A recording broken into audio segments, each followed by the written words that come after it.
Hi everyone, welcome to the Spiritual Society podcast. I'm Mariam. And I'm Zeta. And we are so grateful that you are joining us today. This podcast is dedicated to helping you merge the spiritual world with your reality.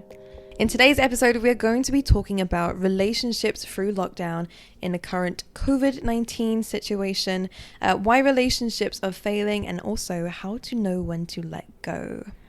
This is so important right now. It is. I feel like this year, or the last year, ever since COVID's really taken charge in people's lives, it's really affected relationships mainly. So we thought it'd be just a good idea to really mention this because as a collective society, everyone is really going through it, and we've never been through what we're going through now. So it's been very uncomfortable for everyone, and just seeing how it all unfolds and impacts us on a personal level, it's been quite unsettling. But no one's in this alone. So many people are going through this. So we just want to shed some light on why this is actually happening and how to not lose yourself, because this is the kind of stuff that puts people into depression, anxiety, and it's a lonely time. It's a time where so lonely. There is so much disconnect from people and from the world. It's we thought we'd shine a little bit of a light. People on are really going through it, you know, including us. Like, it's affecting everyone. We're human too. We are affected by everything.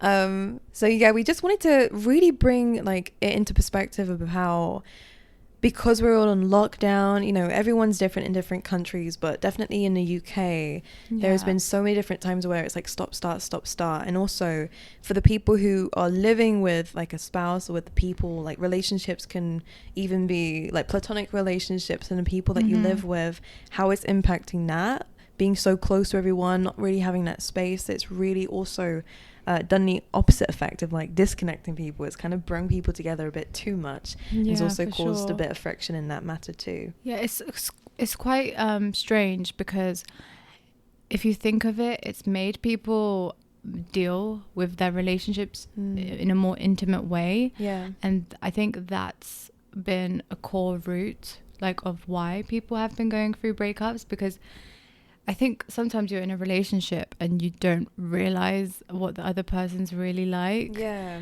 But when, with this current circumstance, you really get to know that person and also know yourself. If you're open to, recognizing your own faults, seeing how you react when you're under stress or under, whatever you're going through.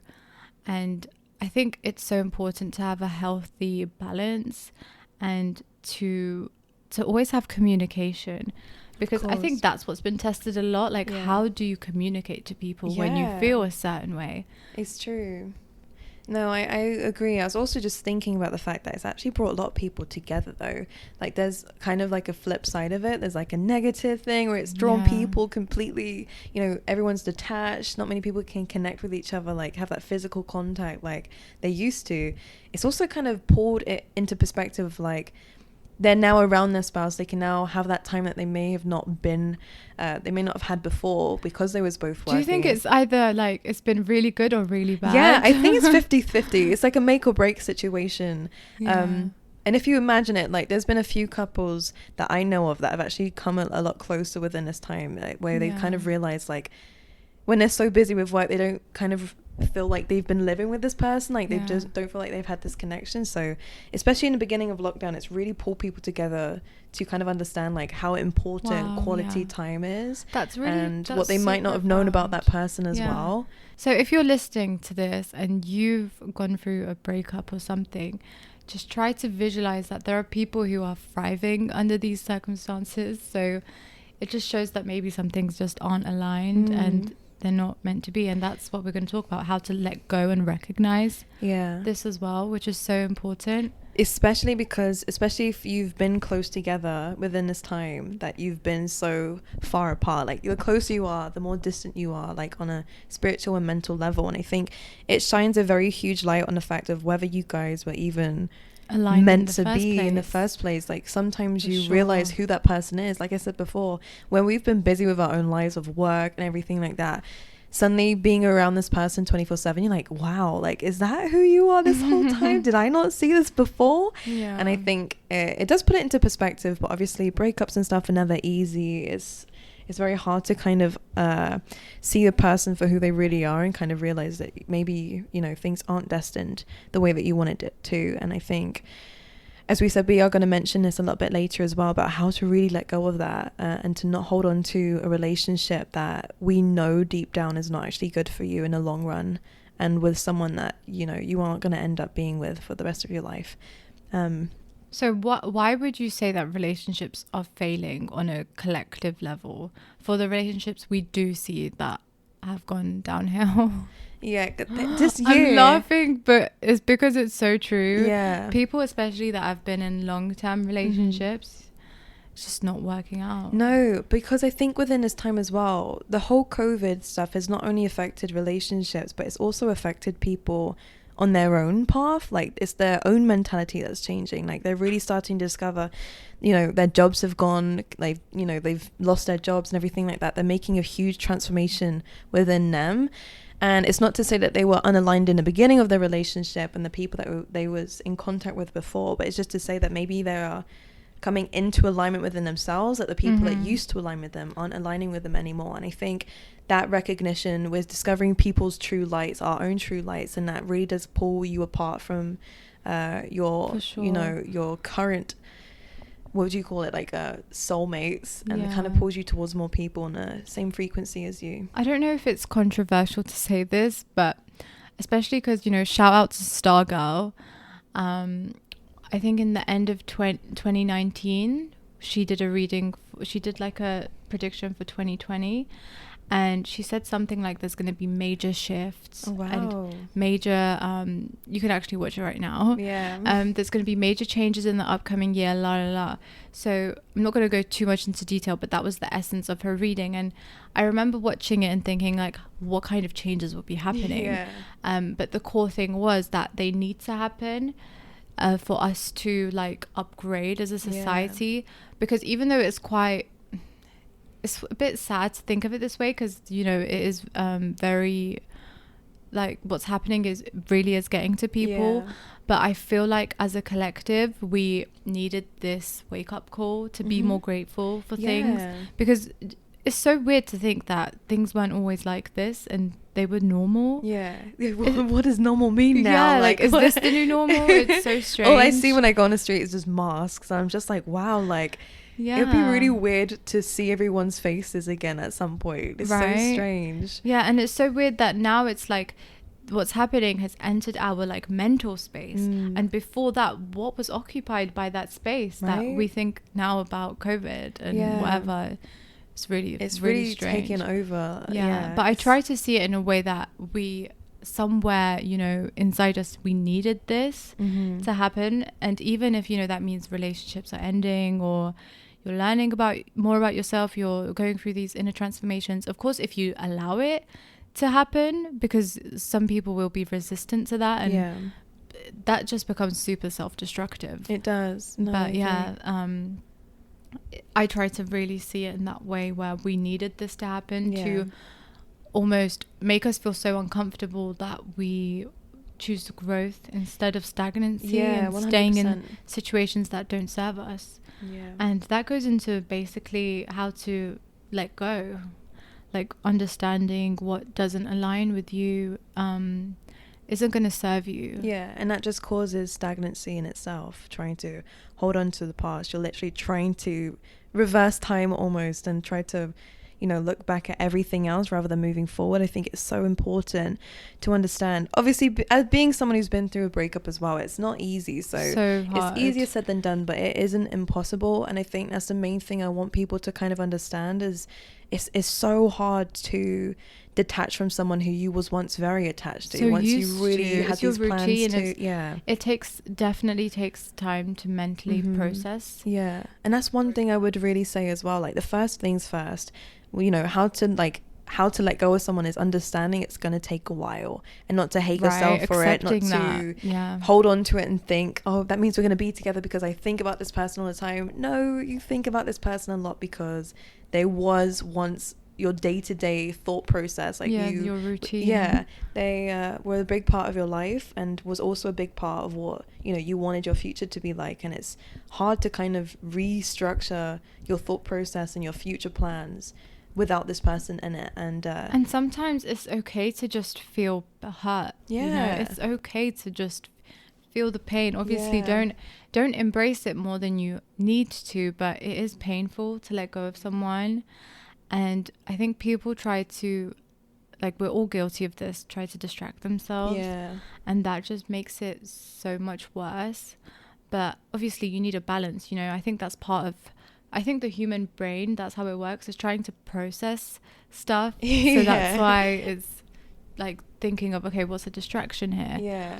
But obviously during these times, you know, you can't run away. I think that's what's really happening. That's why things are transforming. Whether it's kind of like, I haven't got a choice but to keep going. I actually, speaking of which, like, when you say it's so important to feel the hurt, I had this very profound, it wasn't even a meditation session. I have to say, it's a story time. Always have these stories time. But honestly, when I was laying in bed, I was ready to go to sleep, and all of a sudden I just felt this need to purge my emotions. Like, I felt upset, but I didn't feel upset. It was something within me that wanted to come out that I probably suppressed for a while. Because after I had my breakup, like a couple years ago, I kind of suppressed it. I jumped straight into my work. I just I was okay, but I was pretending I was a lot better than I actually was on the inside. I was still hurt from the whole situation, and because of that, I think I suppressed it for far too long, and I think it took longer for me to heal because I didn't allow myself to cry about it. I literally was like, you should not cry, this person hurt you, blah blah blah blah blah, you don't need to cry over someone who's like that. Energy, it was really toxic, but at the time I saw it as a good thing. I was like, yeah, they haven't got to me. I thought I was on a roll, then all of a sudden these emotions hit, and I was like, damn, whoa, like I did not expect this to hit me so heavy. But I was laying in bed, I was ready to go to sleep, then all of a sudden this emotion just came over me. But it was so weird because it didn't feel like it was me. It actually felt like my inner child. And the next bit I'm going to say is going to be crazy, because there was an inner dialogue that I was a witness to between what felt like my inner child, that is so fascinating, and my own like inner mother. Like, it felt so crazy. Like, there was a conversation, a full-on conversation inside me. I was literally bawling my eyes out, but I felt like a host of whatever this was. Like, I wasn't sad, I wasn't upset, but this inner child in me was literally just like sobbing, explaining, you know, I got hurt, blah blah blah, like I feel so upset about this. Do you feel like what happened triggered that inner child wound? I think so. You know, my relationship did reflect kind of my relationship with my dad as well, so I think it did actually bring that inner child out. But it felt so healing. Like, the inner mother in me was like, yeah, you know, it's okay, you have to look at it like that person hurt you, that person did this, but this it's okay. This is like the ultimate closure, you know, because people never expect someone to give you closure. No. Like, that should not even be a thing. Don't expect it from someone, because people don't know how to communicate that to you, because closure is something that is so personal to you, and nothing can give you closure apart from yourself.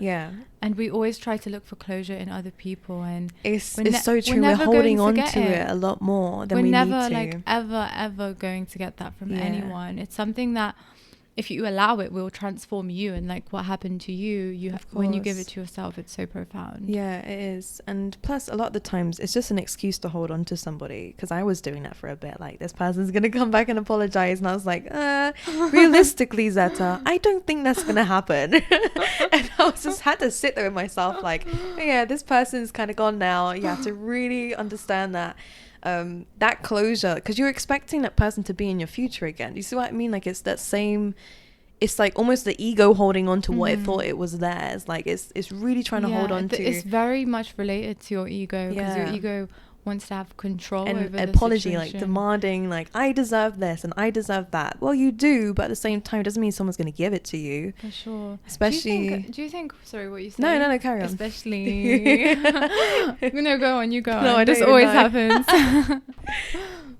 Oh, okay, I might. So especially with your I'm stealing your word. So with your ego, it's like, when you are in that low place and you're depressed, I feel like that is driven by your ego as well. Yeah. Because you're not used to this new change that you're going through, and you're not open to transforming yourself. So it's weird because people think like the ego is you hold it like, in a place of power. Yeah. But no, like even sometimes when you're at your lowest and you're just really going through it, that also is your ego, like being like driving your narrative is so egotistical. It's true. Yeah. No, everything is a balance of everything. So like ego can be completely in control, completely I'm the top of this and no one else can beat me, or it can be like I'm the lowest. Like it's still to do with your identity. Does no one care? Like, yeah. And like feeling like life is against you because again the ego's like, why is it against me? Do you see what I mean? It's like and as someone who's been through things like that, like really dark stages, looking back, my thought process back then was really kind of, it was a lot to do with the ego. It was a lot to do with, you know, why has this happened to me? Like why can't I just be thriving right now? Like why can't I be happy? Why can't things be going well? And I felt like everything was against me. Like my situation at the time was out of my control, and I think that's why it was. Like I couldn't feel powerful in my situation, and instead of just letting it be and understanding that one day it will be able to change, because I was a kid, so it was my environment around me. So obviously I couldn't just, you know, pack my bags and move out. I didn't have the money to do that anyways. So it's not, I couldn't physically change what's going on around me. And instead of accepting it and letting it flow and understanding, one day you're going to be able to be in control and have a control of your own life and your own environment.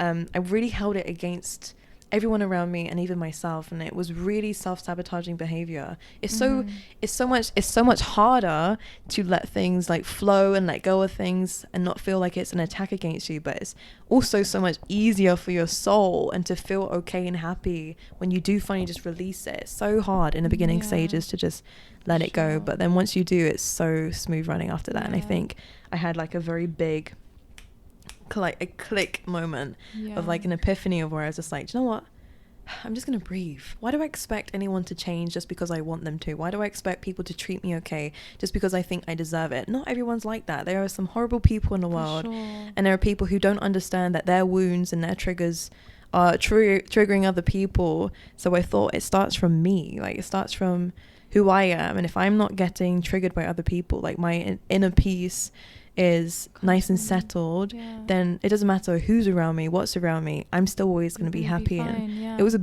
huge turning point for me as a person, and I grew so much through just that moment. And I think with what's happening now, that's what people struggle with, like letting go of that control, because we want control, like any control we can grasp, like we want it, because it's such an uncertain time. And that's probably why it's been very hard for people, because you do have to confront this issue with control. But people don't really see it that way. It's very masked in, I just like it like this. But no, it's not that you like it like that. It's because you're used to it. And just because you're used to something doesn't mean that it's a good thing. No, it's like time to live outside your comfort zone now, and just experience your life in a different way. You always have to transform yourself. You can't just say that you like things a certain way in terms of your traits and your character and just leave it like that, especially with relationships. You and that's probably why people just don't want to work on it. And they just are so used to themselves and being selfish that they shut out the whole world, which obviously you have to be selfish sometimes, but just be considerate about how it can affect other people. Of course. Because everyone is going through it. Yeah, it's true.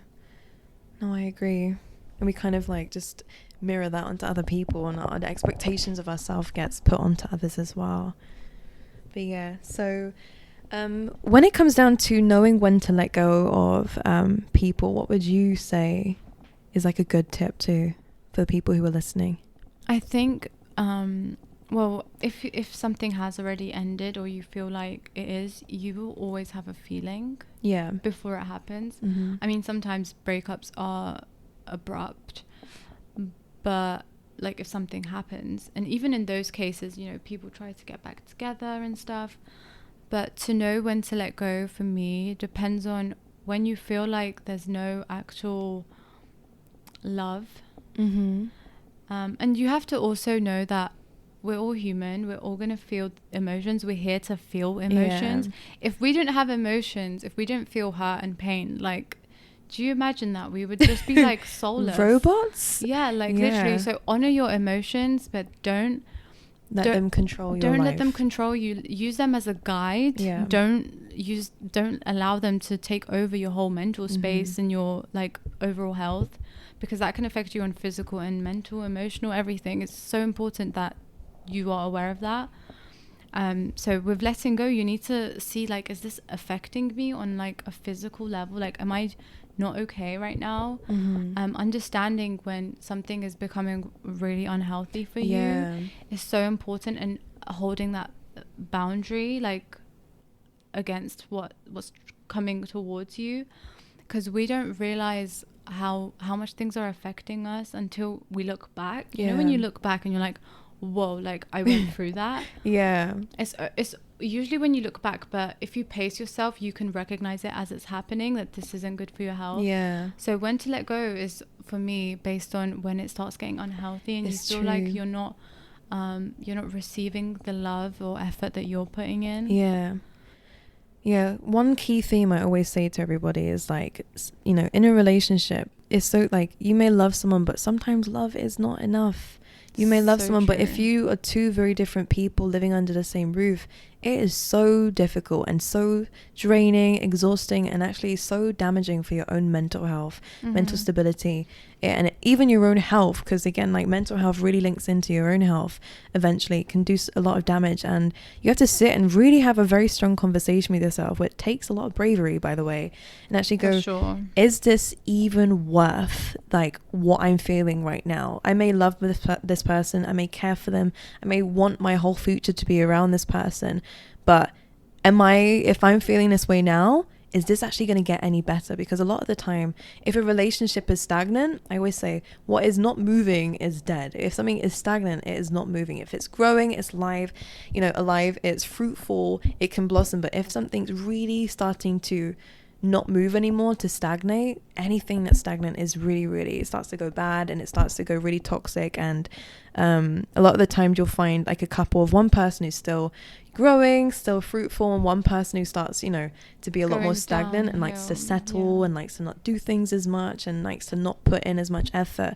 The relationship's already going to start facing problems, and either that person changes and actually goes, okay, stagnancy isn't great in a relationship, or they just stay and do what they're going to do anyways, which is settle.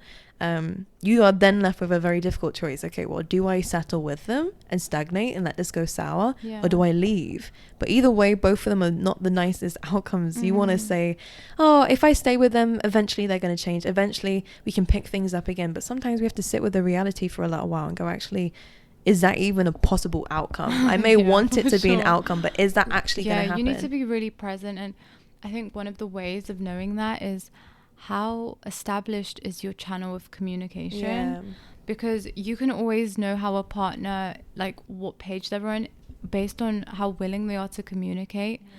And to not even get to that stage, you need to always have that in place so things don't pile up and you're always healthy about, like, your feelings and stuff. And I think when you realize there is no way of healthy communication, that's also, like, a good sign, I think, to know when to let go. Because if you have no communication, like, now, what makes you think you will in the future? And communication is so essential in a relationship. You can't just ignore things and allow it to pile up, because that's when, like, it's almost like the communication that you put to the side is building up to, like, an actual argument. And people don't see it like that. People just try to put it off. And pretend and to sweep it under the rug. I think reality is so, like, realism, if that makes any sense, is really important to be used in relationships, because we used grounded, for sure. Like, we sometimes put our expectations on a relationship and like to think of what it could be and what we'd like it to be, and refuse to kind of understand, like, what it could end up being if things keep going the way that it is. And again, it's down to the relationship and whether people are going to change a lot. But again, like, I go through my emails a lot and I get a lot of requests in personal readings that I do as well, that there's just a lot of people who are so stuck because their partner's the one that's not doing it, and they are ready for the relationship to blossom. Like, they are still 100% in it, but if someone else isn't, like, even in my old relationship, I was down to live the rest of my life with this person, but then I had to understand, but do they see me the same way? For sure. Like, it's okay with me saying, oh, this person's my wife, this is what's going to happen, you know, we're going to get married, have kids, traditional stuff. Did this person actually think that too? They may have said it and acted like it, but was it realistically the outcome? And even just sitting back and thinking, okay, do I want to be like this for the next 10 years, like I was planning for? Your preferences and your plans can always change as well. Like, you might think that you love someone, and then, like, soon you might not feel that same way, and your plans and your whole outlook can completely change on the relationship. So especially when you're going through, like, a tough time, be open to seeing your relationship in a new way. And that's all to do with your ego as well. Like, don't be so fixated on what you know, because you don't even know what you know. It can just change. It's true. I think the more that you progress as well, like, if you look back, you're like, wow, I see things so much differently now than when I was in it. And then, like, 10 years later as well, you're like, wow, complete new perspective. Imagine if you, like, stayed with that person and whatever. Oh my goodness, you know, exactly that. Things happen for your good, I believe. Exactly. In the sense that what energetically is not aligned to you will fall back on its own. Seriously, it will just, you won't even have to do anything. It will just fall back. And you need to just trust that process and, like, let go of it and not hold on to it, because that's just not going to serve you.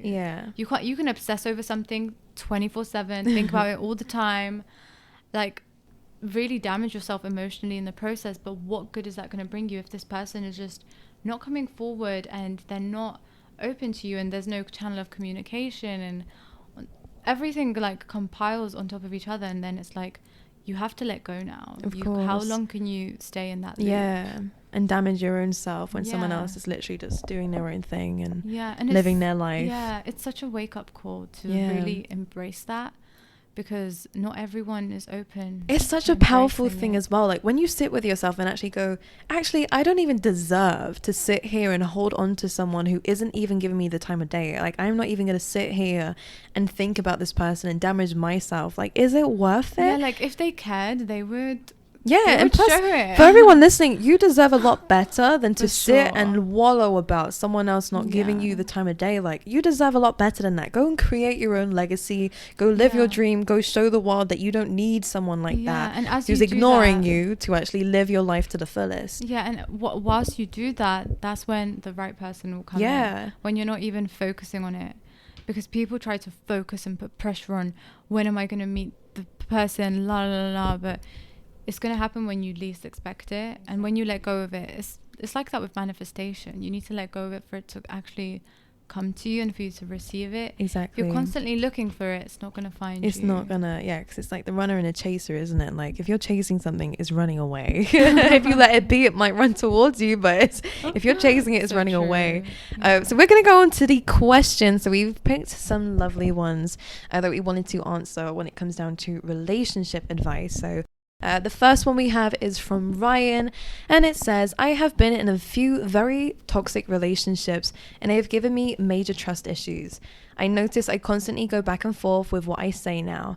If someone does something obviously super hurtful and wrong to me, then my instinct is to immediately distance myself from that person.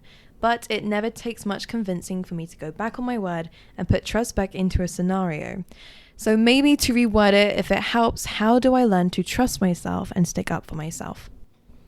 Oh, that is so sweet. I feel like there's so much vulnerability in what this person is saying. My initial thought would be to look,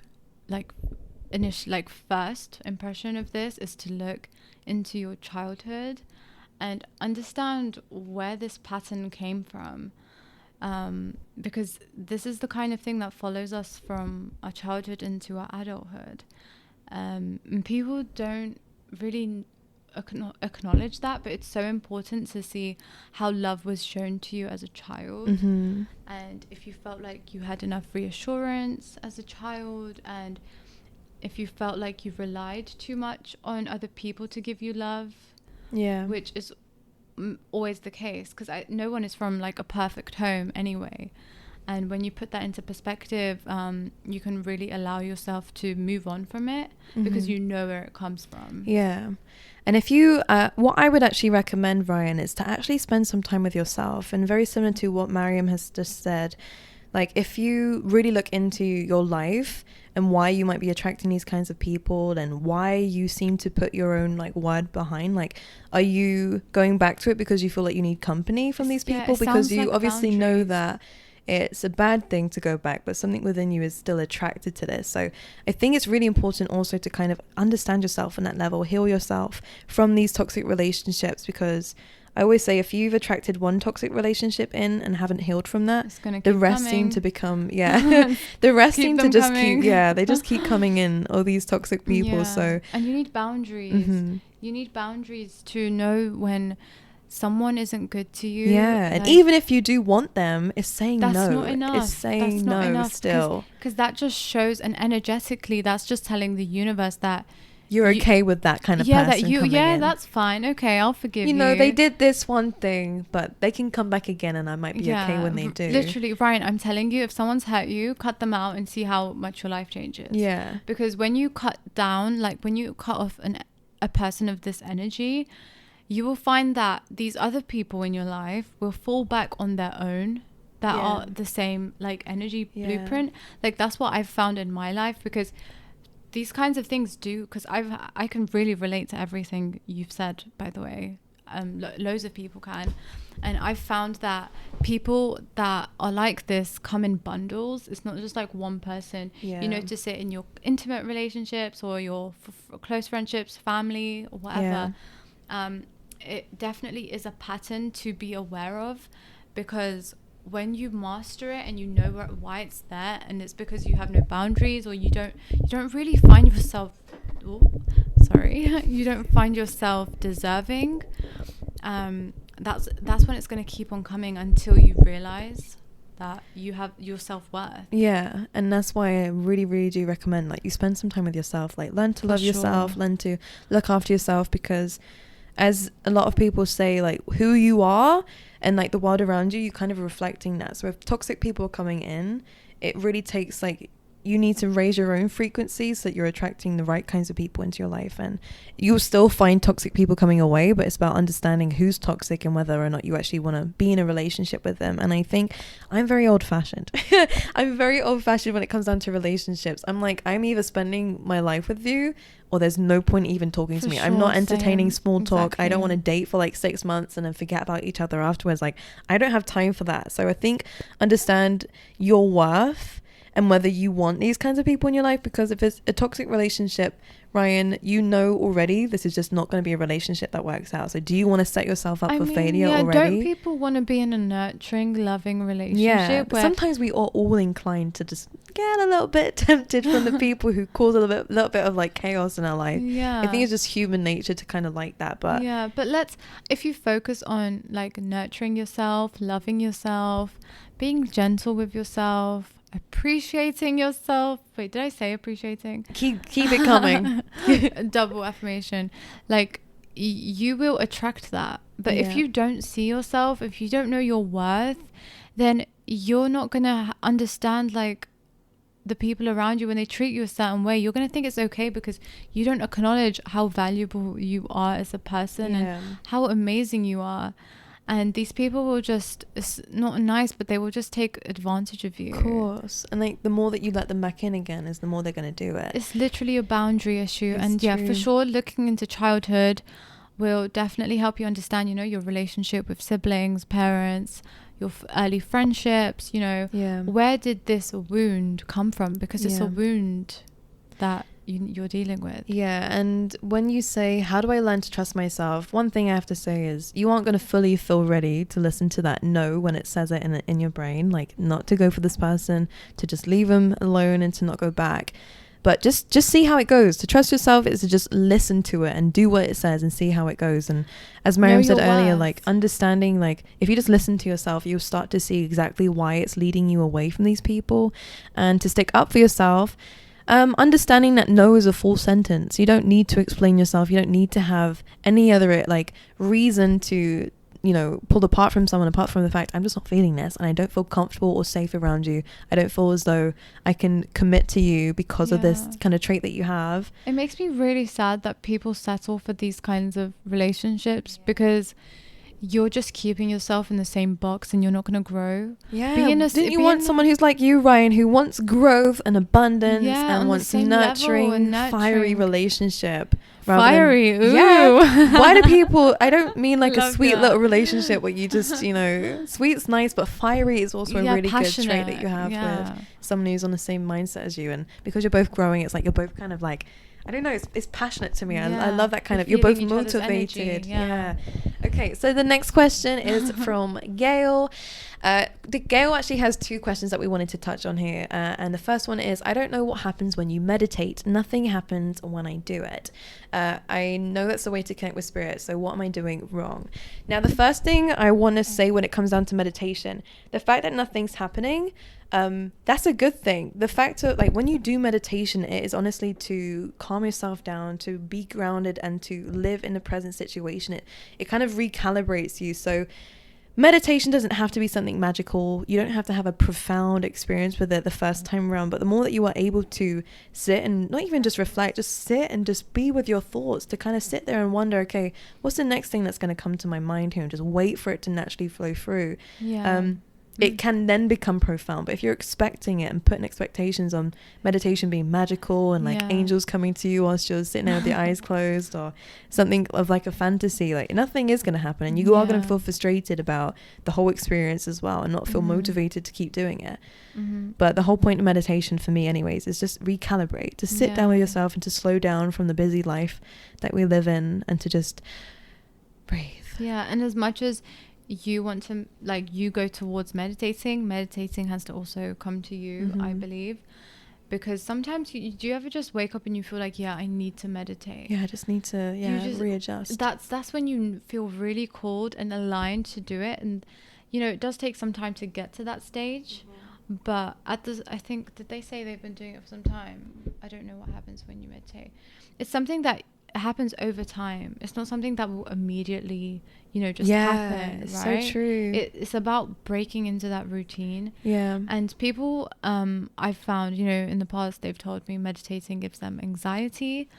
If you think about it in your day-to-day life, you're always thinking about something. Your brain is always occupied with what you're doing, just thoughts, anything, and you don't ever give yourself an opportunity to just pause. Like, that doesn't happen once during the day. Even when you're sleeping, you're thinking about stuff. But when you're meditating, the whole purpose is to just give you a chance to just blank out and not think about anything. But as you're not thinking about anything, it flows to you. The answers come in. Things will come to you. And based on, you know, and it's a good reminder of where you currently are in your life.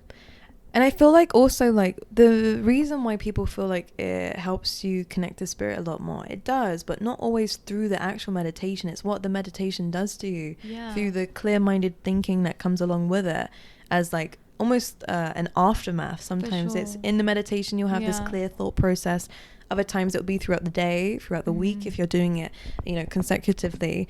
But that's what brings you close to spirit. Then you automatically are so chilled that your brain's not everywhere thinking about everything, that you also hear spirit come through and like your own inner guidance. For sure. And that, by the way, comes after this rush of thoughts and anxiety that people experience. You need to sit with that, because you don't ever give yourself a chance to really just sit with your anxieties and your feelings. And I think that's what gets too much for people, and then they're like, oh my god, no, I can't meditate. But you need to, like, not battle it, but just accept it and understand, like, okay, but why am I feeling anxious? Where is this coming from? Like, going really deep into yourself, and then that's when, you know, you will get these messages from spirit and you will feel inspired. Yeah. Because you're embracing it, but you're not allowing it to really overpower you, your anxiety or whatever you're going through. So I think it's about just allowing it to come to you rather than trying to go to it. Yeah, that's good advice. I like it. But yeah, just don't expect either for anybody. But for your question, Gail, what I'd say is a spirit's not going to come to you whilst just sitting with your eyes closed. It doesn't always happen that way. And no one's going to come in like, hello, Gail. Thank you for meditating with me. Today's advice. I mean, it probably does happen to some people, you know. I think that's why it's so important, because meditating clears your channel. Exactly. So during your day-to-day life, you can receive these messages because you're not clogged up with this anxiety and your thought process.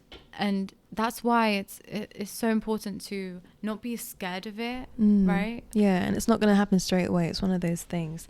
And the second part of your question, my love, is in regards to releasing my ex, Spirit is giving him a total makeover, tower and karma. So we could have a second chance with each other. So it's hard to release him when I know that Spirit is giving us another chance.